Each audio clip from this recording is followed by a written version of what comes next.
예수님이 행하신 오병이어의 표적으로 인하여서 배부르게 떡을 먹은 무리들이 이제 가버나움까지 예수님을 갖다 찾아왔습니다. 예수님은 이들에게 자신은 하늘에서 내려온 생명의 떡이라라고 이렇게 말씀하셨어요. 그러자 이 무리들이 수군거립니다. 유대인들이 수군거려요. 왜냐하면 유대인들은 예수님이 요셉의 아들이라는 걸 갖다가 알고 있기 때문에 그래요. 이 무리들 유대인들은 예수님의 부모를 갖다가 자신들이 잘 알고 있는데 어떻게 예수님 자신이 하늘에서 내려왔다라고 말하냐 이런 거죠. 사실 아마 우리 같아도 이렇게 이야기할 겁니다. 예수님께서 유대인들의 수군거림에 대해서 뭐라고 말씀하십니까? 예수님은 이들에게 수군거리지 말라라고 하셔요. 그러면서 44절에 나를 보내신 아버지께서 이끌지 아니하시면 아무도 내게 올 수 없으니 오는 그를 내가 마지막 날에 다시 살리라 이렇게 말씀하셔요. 예수님은요 이미 37절에서도요 아버지께서 내게 주시는 자는 다 내게로 올 것이요 이렇게 말씀하셨다고요. 여기 이끌다라는 헬라어 단어는요 과거 능동체로 되어져 있고요. 그 다음에 잡아당기다 끌어내다 이런 뜻입니다. 이게. 그러면 사람들이 어디에 하나님께서 잡아당기고 끌어내셨겠습니까? 아담의 범죄 이후에 이 세상에 죄가 들어왔죠. 또한 죄로 인해서 죽음이 모든 사람에게 임하게 되어졌어요. 그러니까 하나님께서 죄와 죽음 가운데 있는 사람들 가운데서 택하신 자들 갖다가 잡아당기시고 끌어내셨다라는 거죠. 그리고 이게 과거형으로 되어져 있다는 건 하나님께서 택하신 자들 갖다가 이미 죄와 죽음 가운데서 이끌어내셨다라는 걸 말해주고 있는 겁니다. 그리고 하나님께서 주권적으로 또는 강권적으로 이런 사람을 갖다 이끄셔서 예수님에게로 인도해야만 예수님께로 올 수 있다라고 말씀하고 계신 거예요. 다시 말해서 자기가 예수님께 오고 싶다고 해서 예수님께 올 수 있는 게 아니라라는 거예요. 한마디로 하나님의 택하심이 있어야 하고 또 하나님의 부르심과 하나님의 인도하심이 있어야 예수님께로 올 수 있다라는 겁니다. 다른 말로 하면 하나님의 은혜가 있어야 예수님을 갖다가 믿을 수 있게 된다라는 거예요. 우리 사람들이 자기 노력, 자기 힘, 자의로 인해서 예수님을 갖다가 믿을 수 있는 게 아니라라는 거예요. 그래서 44절을 갖다 메시지 이렇게 번역해 놨어요. 아버지께서는 사람들을 내게로 이끌어 주신다. 너희가 내게 올 수 있는 방법은 오직 그 길뿐이다. 이렇게 번역했어요. 우리들이 예수님에게 올 수 있는 방법은요, 오직 한 가지인데 그건요, 하나님께서 이끌어 주셔야만 가능하다라는 거예요. 사람들이 예수님을 갖다 믿을 수 있는 방법, 다른 길은 없다라는 겁니다. 오직 하나님의 은혜로, 오직 하나님의 택하심으로, 오직 하나님의 이끄심이 있어야만 예수님을 믿고 구원을 갖다가 받을 수 있다라는 거예요. 바울은 이걸 깨달았기 때문에요. 에베소서 2장 8절 9절에서 너희는 그 은혜에 의하여 믿음으로 말미암아 구원을 받았으니 이것은 너희에게서 난 것이 아니요 하나님의 선물이라 행위에서 난 것이 아니니 이는 누구든지 자랑하지 못하게 함이라 이렇게 말씀을 했어요. 이걸 오늘 우리에게 좀 적용을 좀 해봐요. 우리가 진실로 예수님을 믿고 또한 구원을 받았다는 걸 확실하게 믿는 믿음이 있다면요. 이건 하나님의 은혜라라는 거예요. 또 하나님이 우리에게 믿음을 갖다가 선물로 주셨기 때문이라는 겁니다. 이 사실을 진실로 깨달은 성도는요. 하나님께 늘 감사하는 거죠. 모든 게 다 하나님의 은혜라고요. 이런 하나님의 은혜를 갖다 진실로 깨달은 성도는요. 믿음으로 살려고 노력을 하는 겁니다.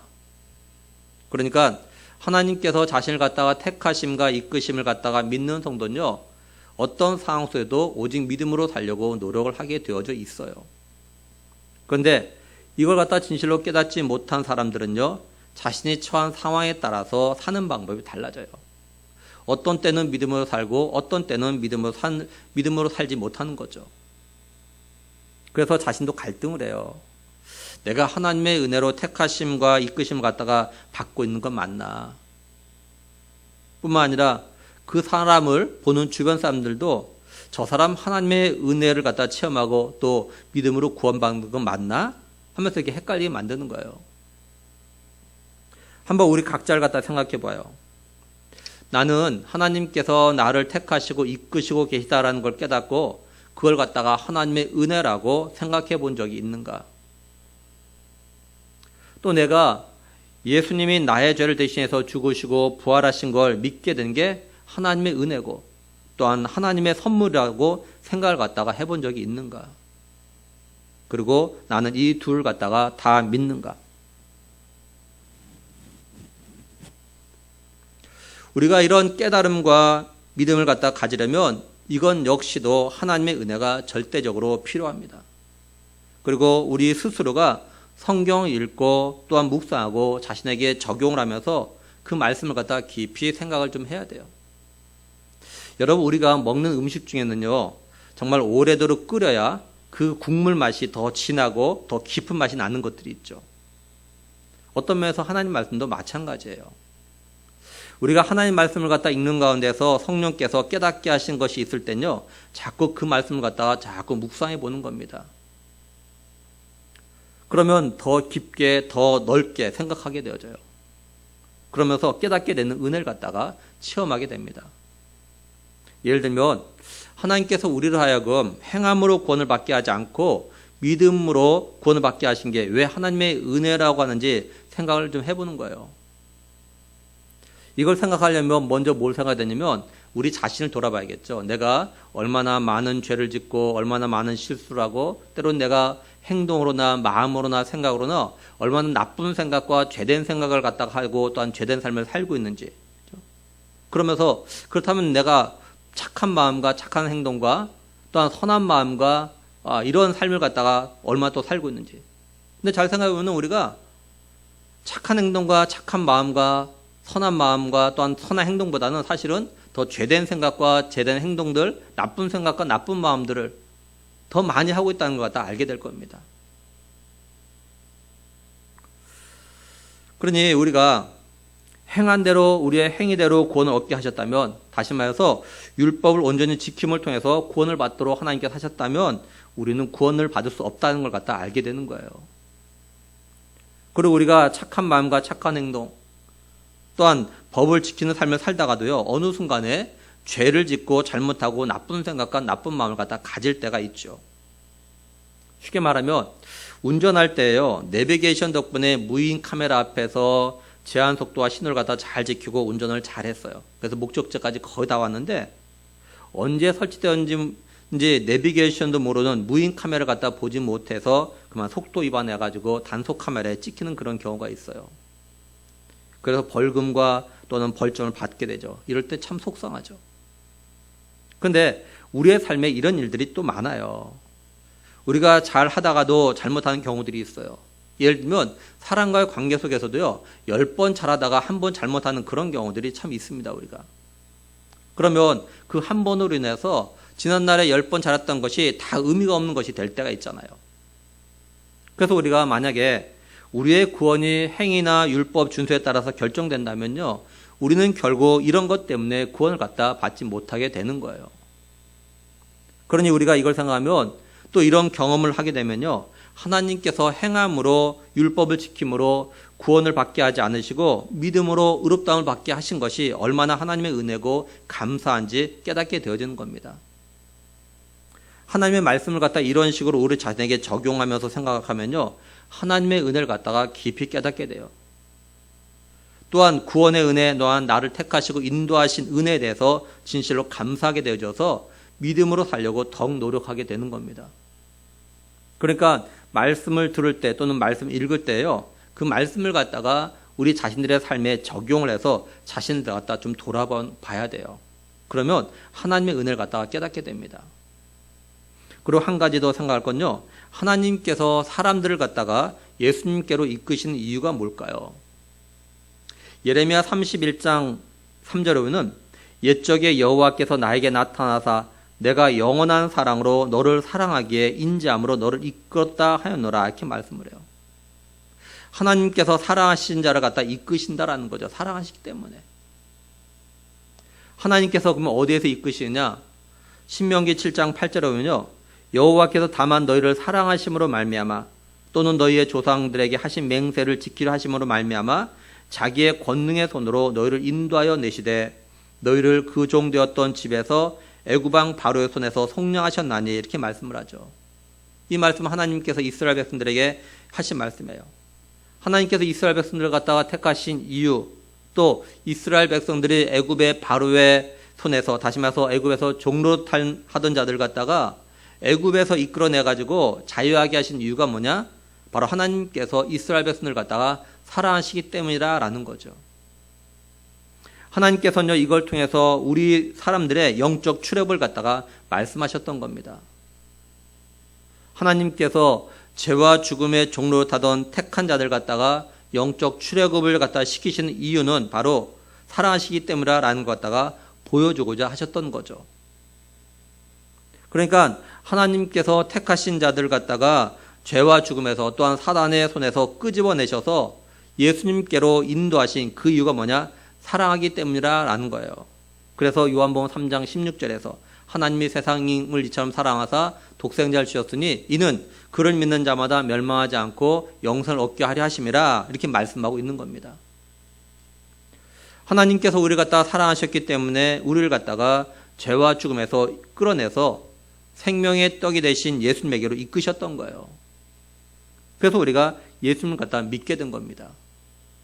그러니까 우리들이 부모님의 손에 이끌려, 또는 남편이나 아내의 손에 이끌려서, 또는 형제 자매의 손에 이끌려서, 또는 이웃이나 친척이나 친구의 손에 이끌려서 교회에 나오게 되고 말씀을 들으면서 예수님을 믿고 영생을 갖다 얻게 된 배후에는 하나님의 사랑하심과 하나님의 이끄심이 있었다라는 거예요. 한번 생각해 봐요. 누군가의 손에 이끌려서 교회에 나왔었던 때를요.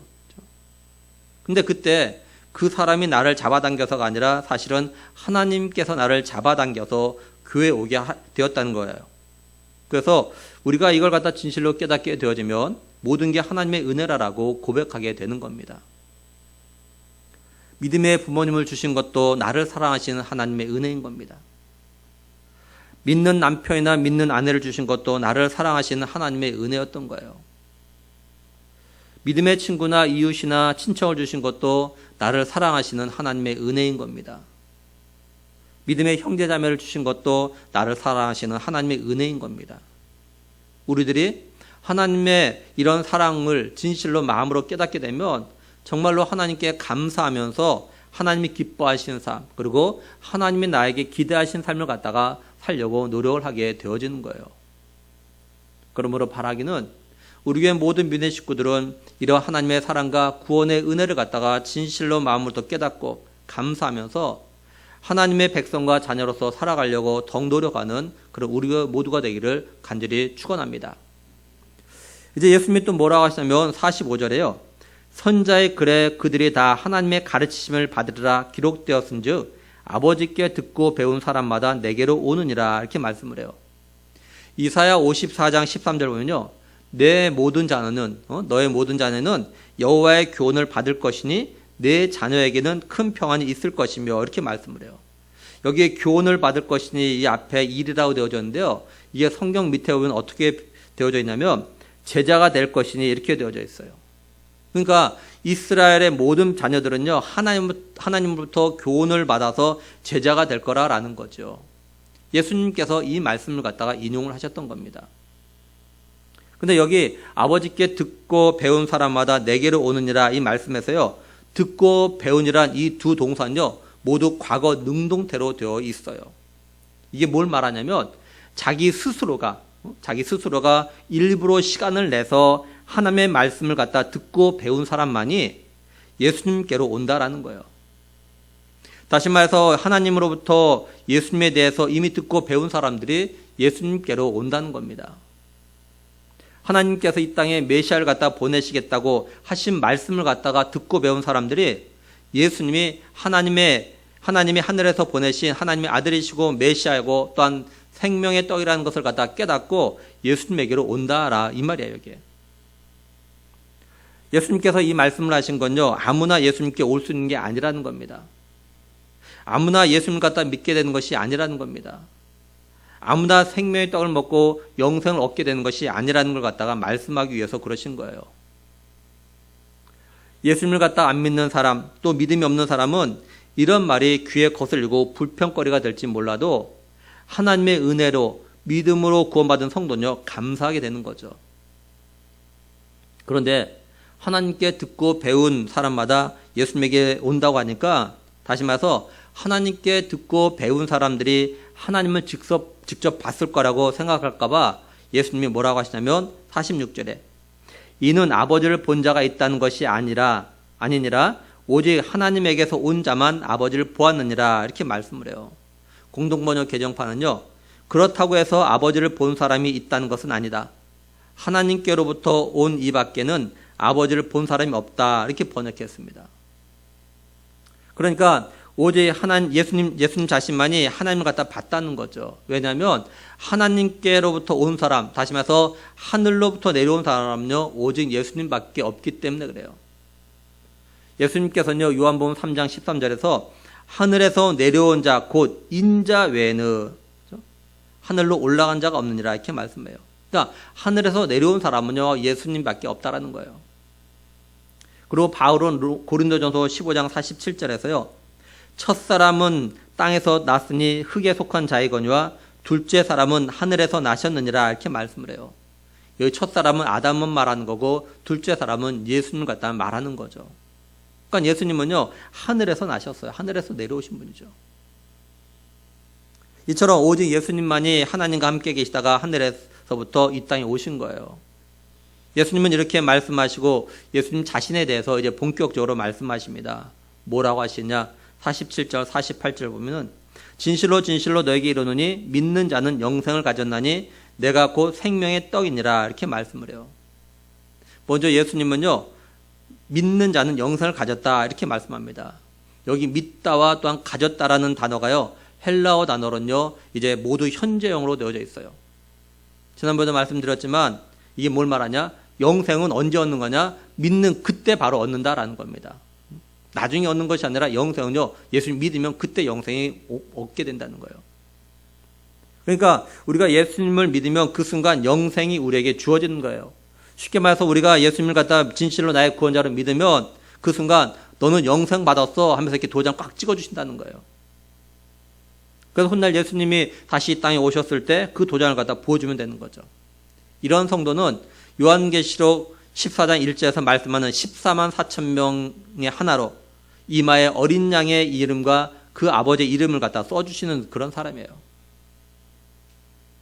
그러니까 진실로 예수님을 자신의 구원자로 믿는 성도는요 항상 자신은 영생을 얻었다는 것을 갖다 믿고 영생 얻은 자로서 이 땅에 소망을 두지 말고 하늘에 소망을 두면서 살아가야 하는 겁니다. 비록 이 땅의 삶이 많이 힘들고 어려워도 때로는 아프고 고통스러워도 하늘에 소망을 두고 살아갈 때 위로가 되고 이겨나갈 힘이 거기서 생기는 거예요. 예수님은 다음으로 뭐라고 하셨냐면 내가 곧 생명의 떡이다 이렇게 말씀하셔요. 생명의 떡이라는 것은 그 떡을 먹으면 영생을 얻는다는 거죠. 이 떡을 먹으면 죽지 않고 산다는 거예요. 반대로 말하면 이 떡을 먹지 않으면 죽는다는 거죠. 예수님은 35절에서도요. 나는 생명의 떡이니 내게 오는 자는 결코 줄이지 아니할 터이요 나를 믿는 자는 영원히 목마르지 아니하리라 이렇게 말씀하셨어요. 예수님은 자신이 생명의 떡이라고 말씀하시고 나서 떡에도 차이가 있다고 말씀하십니다. 49절 50절 보면 너희 조상들은 광야에서 만나를 먹어서도 죽었거니와 이는 하늘로서 내려오는 떡이니 사람으로 하여금 먹고 죽지 아니하게 하는 것이니라 이렇게 말씀을 해요. 그러니까 그 차이는요 먹어도 죽는 떡이 있고 먹으면 사는 떡이 있다는 거죠. 이스라엘 백성들이 광야에서 먹었던 만나 떡은요 그건 먹었지만 죽었습니다. 다시 말해서 이 땅의 모든 떡은요 먹는 그때만 살 뿐이지 결국은요 모두 죽는다라는 거예요. 그런데 하늘에서 내려온 떡을 갖다 먹는 사람은요 죽지 않는다는 거예요. 그렇다면 하늘로서 내려온 떡이 누구라고 하시냐? 바로 예수님 자신이라라는 겁니다. 51절에 나는 하늘에서 내려온 살아있는 떡이니 사람이 이 떡을 먹으면 영생하리라. 내가 줄 떡은 곧 세상의 생명을 위한 내 살이니라 하시니라 이렇게 말씀을 하죠. 예수님은 자신은 하늘에서 내려온 살아있는 떡이라고 하십니다. 예수님께서 여기서 강조하시는 건 두 가지입니다.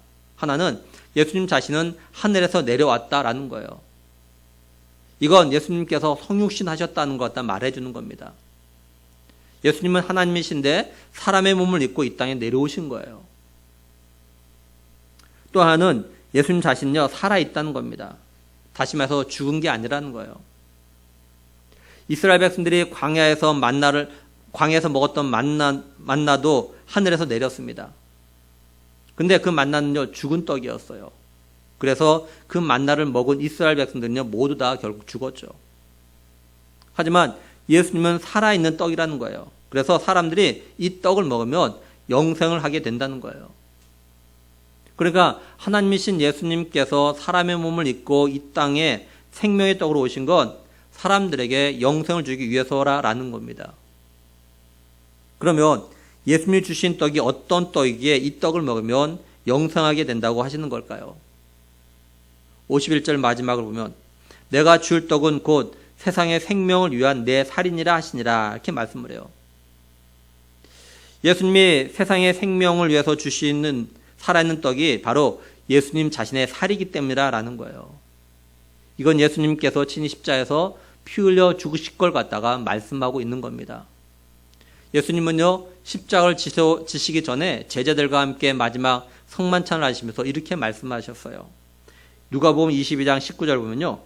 또 떡을 가져 감사기도 하시고 떼어 그들에게 주시며 이르시되 이것은 너희를 위하여 주는 내 몸이라. 너희가 이를 행하여 나를 기념하라 하시고 이렇게 말씀을 해요. 떡을 주면서 이건 내 몸이다. 예수님이 십자가에서 피 흘려 죽으심으로 우리에게 영생을 주셨습니다. 다른 말로 하면 예수님은 우리에게 영생을 주시기 위해서 자신의 몸을 갖다 주신 거예요. 우리들이 예수님이 주시는 산떡을 먹는다는 건 다시 말해서 생명의 떡을 갖다 먹는다는 것은 우리가 예수님이 나를 위해서 성육신하시고 또한 나를 위해서 십자가에서 자신의 몸을 갖다 찢으시고 피 흘려 주심을 갖다 믿는다는 걸 갖다 말하는 거예요. 그러니까 우리들이 영생을 얻기 위하여서 생명의 떡을 갖다 먹어야 한다라는 말은 우리가 예수님을 갖다 믿어야 한다라는 말입니다. 그리고 우리가 예수님이 생명의 떡이 되심을 갖다 믿고 먹는 건 예수 그리스도를 믿음으로 예수 그리스도와 연합한다라는 것을 말해주는 거예요. 또한 예수 그리스도를 갖다가 본받는 삶을 갖다가 살아가겠다 그런 의미인 겁니다. 그리고 예수 그리스도를 위한 삶을 갖다가 살겠다라는 거예요. 이런 삶이 어떤 삶이냐? 갈라디아서 2장 20절에요. 내가 그리스도와 함께 십자가에 못 박혔나니 그런즉 이제는 내가 사는 것이 아니요 오직 내 안에 그리스도께서 사시는 것이라. 이제 내가 육체 가운데 사는 것은 나를 사랑하사 나를 위하여 자기 자신을 버리신 하나님의 아들을 믿는 믿음 안에서 사는 것이라. 이렇게 말씀한 이 삶을 사는 겁니다. 생명의 떡이 되신 예수님을 먹고 믿은 성도는요 예수 그리스도와 하나가 되는 거예요. 그러니 자기 마음대로 살면 안 되는 거죠. 예수님과 한 몸인데 예수님이 자기 안에서 살고 계신데 혼자 결정하고 자기가 하고 싶은 대로 하면 안 된다라는 거예요. 쉬운 예로 부부는 한 몸인데 남편이나 아내가 어떤 일을 함에 있어서 혼자 결정하고 자기 하고 싶은 대로 해보세요. 그러면 싸움이 날 겁니다. 그러니 진실로 자신이 믿음으로 생명의 떡을 먹고 예수님과 연합했다는 걸 갖다 믿는 성도는요 자신 안에 예수님이 살고 계시다는 걸 갖다 믿고 모든 걸 갖다가 예수님과 함께하는 삶을 갖다가 살아가야 하는 거예요. 물론 이게 처음부터 잘 되는 건 아니에요. 뭐 쉬운 예로 결혼했다고 해서 처음부터 부부가 한마음 한뜻으로 모든 걸 함께하는 건 아니죠. 왜냐하면 지금까지 내가 하고 싶은 대로 해왔고 또 자기 혼자 결정을 했기 때문에 그래요. 그런데 시간이 지나면서 부부가 한마음이 되어지고 한뜻이 됐죠. 서로에게 물어보고 결정하고 내가 하고 싶어도 배우자가 하기 싫어하면 안 하려고 하는 그런 일이 생기는 거죠. 우리와 예수님의 관계도 비슷합니다. 우리가 예수님 믿고 영접했다고 해서 그때부터 곧바로 예수님과 모든 걸 의논하고 예수님이 원하시는 일을 하고 예수님이 싫어하시는 일을 안 하고 그렇게 되지는 않아요. 물론 그렇게 하는 것도 있지요. 근데 모든 것 다 그렇게 하진 않아요. 못해요. 그런데 하나님 말씀을 갖다가 읽고 듣고 배움을 통해서 이제 예수님의 사랑을 갖다가 더 깊이 깨닫게 되고 또한 예수 그리스도 안에서 새로운 피조물이 됐다는 것이 뭘 의미하는지를 갖다가 깨닫게 되고 또 생명의 떡이 되신 예수님을 갖다가 믿고 먹어서 영생을 얻었다는 것이 어떤 의미인지를 갖다가 깨닫게 됨으로 인해서 예수님과 자신이 하나가 되었다는 것 갖다가 깨닫게 될 때 비로소 조금씩 변하면서 예수님을 갖다 본받는 삶, 그리고 예수님이 원하시는 삶을 갖다가 살려고 노력하게 되는 거예요. 그러니까 이제부터 우리가 어떻게 되느냐, 뭘 결정할 때, 뭘 하고 싶을 때 그걸 갖다 예수님께 물어보는 거예요. 먼저 마치 부부 사이에 묻듯이, 또는 친구나 또는 부모님에게 묻듯이, 또는 그 분야의 전문가에게 조언을 구하듯이 예수님께 묻는 겁니다. 예수님 어떻게 할까요? 예수님 이거 나 하고 싶은데 이거 해도 될까요? 이렇게 묻는 거예요. 다시 말해서 기도하라는 거죠. 그러고 나서 좀 기다려야 됩니다. 딱 기도했다 곧바로 시대에 옮기면 안 돼요. 기도하고 나서 예수님 뭐라 말씀하시는가 좀 듣는 시간을 가져야 돼요. 근데 이때 예수님께 물을 때 어떻게 되냐면 우리 자신들의 생각이나 마음을 다시 말해서 내가 어떻게 해야겠다. 나는 이걸 꼭 하고 말 거야. 나는 이거 꼭 하고 싶어. 이런 마음과 생각을 갖다가 좀 잠시 내려놓으라는 거예요.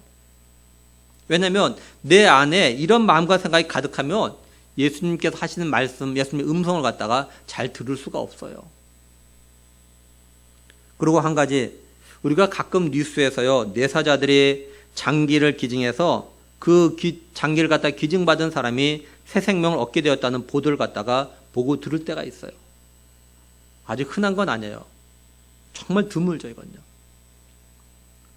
자신의 가족 가운데 뇌사자가 생긴 가족들은 너무도 마음이 아프고 고통스러울 겁니다. 그래도 용기 있게 결단해서 뇌사자 가족의 장기를 기증해서 고통 가운데 있는 사람들, 또는 이제 죽음을 기다리는 사람들이 새 생명을 얻게 되는 그런 경험을 갖다가 보게 되는 거죠. 우리는 이걸 보면서 들을 때 우리와 상관이 없음에도 불구하고 장기를 기증해 준 그 가족들이 참 대단해 보이고, 또 장기를 기증받은 사람들이 앞으로 건강하게 잘 살기를 바라는 그런 마음들 갖다 가지게 되죠. 이처럼 자신의 장기 일부를 줘도 새 생명을 갖다 얻었다고 기뻐해요. 정말 기쁘죠. 그런데 우리 예수님은 단순히 장기를 갖다 기증하신 것이 아니라 자신이 생명의 떡이 되셔서 자신의 살을, 자신의 몸을 갖다가 주셨다라는 사실이에요. 그래서 믿는 모든 자에게 영생을 주셨어요. 예수님이 우리에게 자신의 몸을 갖다가 주신 건 우리가 예수님의 백성이기 때문에 그렇습니다. 예수님은 우리에게 자기의 몸을 주실 때 우리에게 뭘 요구하지 않으셨어요.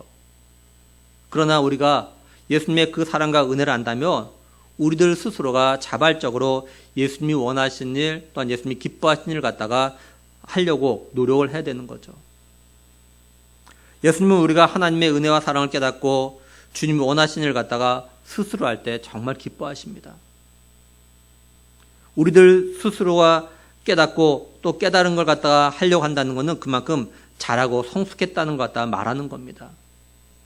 그러나 시켜야만 하는 건 아직 어리다라는 거예요. 그래서 보면은 생명의 떡을 먹고 예수를 믿어서 영생을 얻은 성도들 가운데는요, 정말 어른처럼 성숙한 성도가 있는가 하면 여전히 어린아이와 같은 성도들도 있어요. 이거는 나이하고 때로는 신앙이 연륜하고 때로는 직분하고 관계가 없어요. 예수님은 생명의 떡인 자신을 먹고 영생을 얻은 우리들이 영적으로 자라기를 원한다는 것 갖다가 우리가 좀 기억할 필요가 있습니다. 쉽게 말해서 우리 부모들이 자신을 통해서 생명을 얻은 자녀들이 육적으로 잘 자라기를 간절히 바라잖아요. 아프지 않고 건강하게 자라기를 바라죠. 때로는 다른 집 아이보다 더 건강하고 바르게 자라길 바라죠. 예수님도 마찬가지세요. 우리들이 생명의 떡이 되신 예수님의 살을 먹고 영생을 얻어서 예수 그리스도 안에서 새로운 피조물이 되었기에 영적으로 건강하게 잘 자라길 누구보다도 예수님이 간절히 원하셔요. 그래서 예수님은요, 이걸 위해서 지금도 하나님 보좌 우편에서 우리를 위해서 간구하고 계시는 겁니다. 예수님이 생명의 떡이 되신 예수님을 믿고 영생을 얻은 우리들이 영적으로 건강하게 자라기를 바라신 이유는 우리의 영적인 성장과 성숙에 따라서 하나님 나라를 위한 헌신과 충성, 그리고 순종의 질과 양이 달라지기 때문에 그래요. 쉽게 말해서 우리가 건강해야 내가 하고 싶은 걸 제대로 할 수 있잖아요. 몸이 아프고 약하면 내가 하고 싶어도 하지 못하는 게 너무 많아요. 마찬가지예요. 우리가 영적으로 성장하고 성숙해야 진실로 예수님이 원하시는 그런 삶을 갖다가 살아갈 수 있어요. 예수님을 본받는 삶, 그리고 하나님 나라를 위한 삶을 갖다가 제대로 살아갈 수 있습니다. 우리가 영적으로 약하면요, 하나님 나라를 위한 삶을 갖다가 제대로 살아갈 수가 없어요. 그러니까 생명의 떡이 되신 예수님을 믿고 생명의 떡을 갖다 먹음으로 내서 영생을 얻은 우리들이 영적으로 건강하게 성장하고 성숙해야 하는 겁니다. 한번 우리 자신을 갖다 좀 돌아봐요. 나는 영적으로 건강하게 성장하고 있고 성숙해져 가고 있는가? 나는 예수 그리스도의 장성한 분량까지 자라야 하는데 나는 지금 어디까지 자란 것 같은가? 그렇다면 우리가 영적으로 성장하고 성숙해지려면 어떻게 해야 될까요? 먼저는요, 하나님의 은혜를 갖다가 깨달아야 합니다. 그리고 믿음으로 살려고 노력을 해야 돼요. 그러기 위해서는요, 우리가 스스로가 성경을 읽는 삶, 기도하는 삶, 그리고 예배의 삶, 이런 기본전을 갖다 잘 해야 돼요. 그 다음에 하나님께서 우리에게 맡기신 물질들을 갖다가 하나님께 드리는 삶, 그리고 이웃을 섬기는 삶, 전도자의 삶을 갖다가 살아가야 됩니다. 이런 삶을 살아야 균형 잡히고 건강하게 영적으로 자라며 성숙해지는 거예요. 우리 아이들이 공부하는 과목이 참 많아요. 근데 그 과목 중에서 자신이 부족한 걸 갖다가 학원이나 과외를 통해서 보충하려고 하죠. 이렇듯이 우리 성도들과 우리 청년들도요, 자신의 영적인 부분 중 자신의 부족함이 뭔지를 갖다 좀 돌아보고 그걸 갖다 하나씩 또한 조금씩 보충해 가려고 노력을 해야 돼요.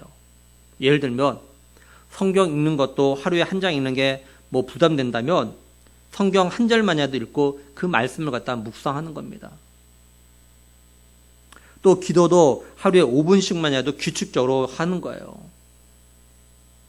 또 11조를 비롯해서 여러 헌금을 드리는 게 부담이 된다면 부담이 안 되는 수준에서 자신의 믿음의 분량에 따라서 감사하면서 드리기를 갖다 시작을 하는 겁니다. 그리고 이웃을 섬기는 것도 봉사하는 것도 조금씩 해보는 거예요. 이런 삶을 갖다 꾸준히 하면 자신도 모르게 영적으로 성장하고 성숙해지는 것 갖다 느끼게 돼요. 그리고 하나님의 은혜들을 갖다가 새롭게 깨닫게 되어져서 감사한 삶을 갖다가 살아갈 수 있게 되는 겁니다.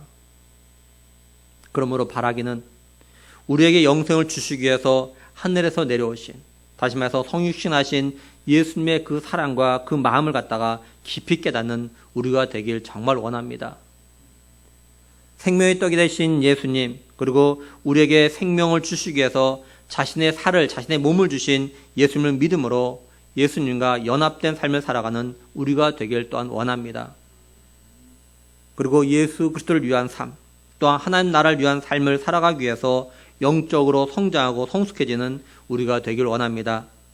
이런 삶을 통해서 진실로 우리에게 영생을 주기 위해서 하늘에서 이 땅에 내려오셔서 자신의 몸을 갖다가 주신 우리의 생명의 떡이 되신 예수 그리스도를 갖다가 기쁘시 하는 성도, 그리고 자신의 독생자를 갖다가 아낌없이 이 땅에 보내시고 우리에게 주신 하나님께 영광 돌리는 그런 귀한 복된 삶을 살아갈 수 있는 우리 모두가 될 수 있기를 주님의 이름으로 간절히 축원합니다. 기도하시겠습니다.